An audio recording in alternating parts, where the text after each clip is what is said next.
Hello friends. Previous lecture we discussed on the essay called Criticism, Visible and Invisible. It is written by Northrop Frye. Today I am going to deliver another more lecture on the essay called The Sceptre and the Torch. This essay is written by Helen Gardner. Let's move what are the things related to her as well as her essay.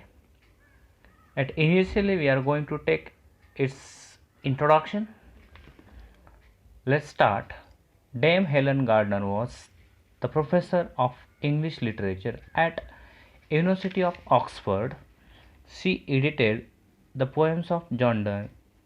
She has been published a few books on literary criticism.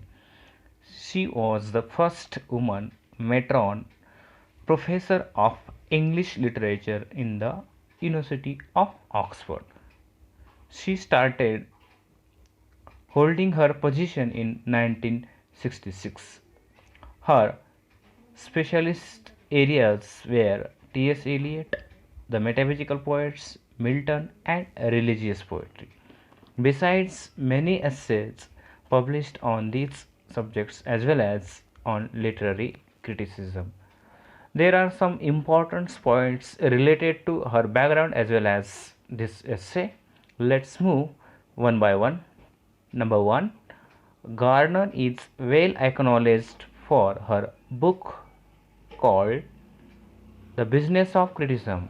It is written in 1959.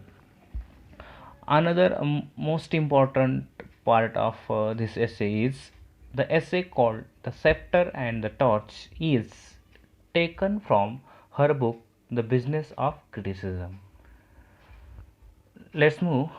The profession of a critic is a lecture delivered in the University of London in the spring of 1953. The essay is related to the post-Richardian criticism. Another point is the title of the essay refers to the allegory of Dr. Johnson in his prose work The Rambler. It reveals the two functions of critic, to judge and to enlighten. This is an introductory part of her background as well as the introductory part of this particular essay. So right now I have to move another most important points we will see in detail. Let's move.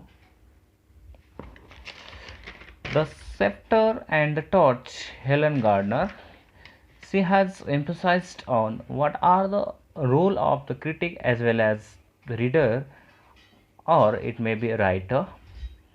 The title of the essay, The Sceptre and the Torch, is derived from Dr. Johnson's allegory about criticism described in The Rambler. Dr. Johnson describes criticism as the eldest daughter of labor and truth. This is a very important concept. It will be asked for the MCQ questions. Let's move again another part. Instead of scepter, Helen Garden prefers the torch as a symbol of the critic because elucidation or illumination is the primary task of the critic. It means the critic must be provided knowledge regarding the particular work. He should have focused on the major points.